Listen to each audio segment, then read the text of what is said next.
Hello and welcome back to the channel, and welcome to a weekend where the weather is being anything but kind. Unlike Steph and the team at Sydney North Shore Auto, who have lent me this Peugeot 5008 for the weekend to find out whether it's a little bit oui or a little bit non. I hate myself for saying that.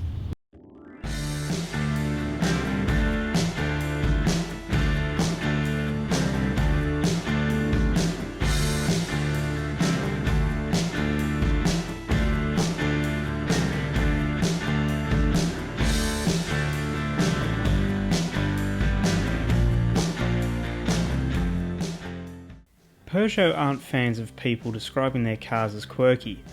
However, as soon as you sit inside the 5008, you realise that's the perfect way to describe it. Far from being a knock on the car, it's actually a refreshingly new take on a luxurious interior. The steering wheel is a small, squared off unit that would be more at home in a lightweight sports car rather than a 4.6 metre long 7-seater SUV.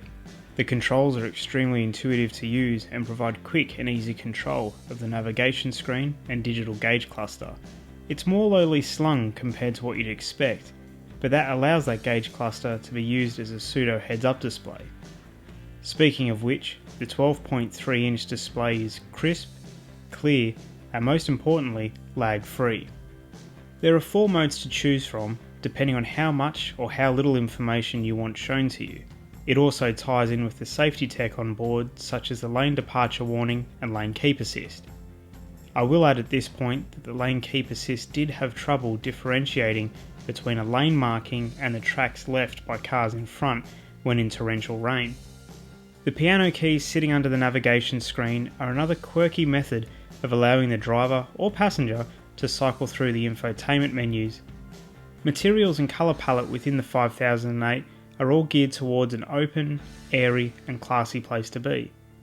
The large panoramic sunroof allows an abundance of light inside the cabin, which makes it a calm place to sit. Space is the 5008's trump card. The second and third rows fold flat, and if you also drop down the passenger seat, you are afforded just shy of 2,000 litres of boot space. On top of that, there's a large cubby between the front seats and storage pockets all over the place. Even drop-down tray tables for the second row passengers, which you could use for food or even watching a great YouTube channel. Speaking of the second row, the 3 seats are able to move independently of each other, so finding enough room to keep everyone happy shouldn't be an issue.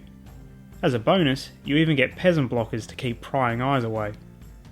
Should the need arise to haul 7 people, the rear 2 seats are easily pulled up from the rear floor, though if you plan on seating anyone larger than a toddler, you will need to move the second row seats forward, and even then, don't expect much legroom. When in motion, the 5008 can be described in a single word: comfortable. The front leather nappa seats wrap around you and provide fantastic support. The driver even has the option for a massage, and if that's not enough luxury for you, you can choose between 3 different fragrances and have it spritz through the aircon. The suspension soaks up all bar the harshest of bumps, and even taking corners with a bit too much gusto doesn't faze it. The ride remains flat, composed and confidence inspiring. Road noise is minimal, and at highway speeds the cabin remains peaceful. Should you need some noise, there's satellite radio, Bluetooth, Apple CarPlay or Android Auto on hand to help you belt out your best karaoke. Visibility is exceptional, and you can really see all around the car, although it is good to know that you have blind spot monitoring there just in case you might have missed something. A reversing camera comes as standard, however I found out this weekend that after it's rained, the camera is rendered just about useless thanks to the water pooling on the lens. Time to pick the 3 things that I like and the 3 that I don't. We'll get the negativity out of the way first and begin with the things that I don't like, starting with the power. Pottering around town is perfectly fine, but once you tackle some hills or you go to pull off a swift overtake, you realise that the 1.6 petrol is a bit underdone, and that's just with me in the car, let alone 6 passengers and their luggage. If you're considering the 5008, I would highly recommend setting your sights on the diesel motor, which gives you almost double the torque of the petrol. Second would be the rear indicators.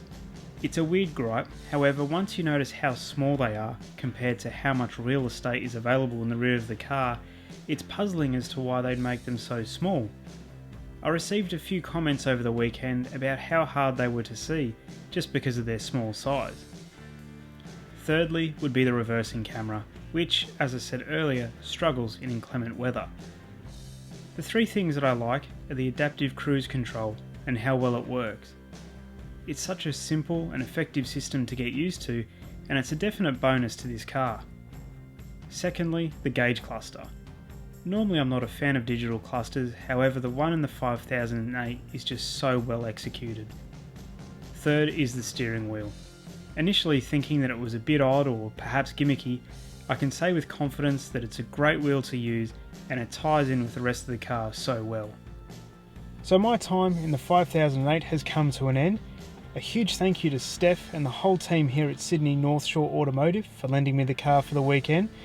It's not one that I ever would have expected to consider if ever I happen to have 6 kids or somehow find 6 mates. But if you are in that sort of position, do yourself a favour, definitely come and check one out. It's been a real eye-opener, it's a beautiful car, and once again, huge thank you to Steph and the whole team here at Sydney North Shore Automotive. If you've enjoyed this video, please give it a thumbs up. All Sydney North Shore Automotive's details are in the description below, so go and check them out. I hope you have a wonderful day, and I'll see you in the next video.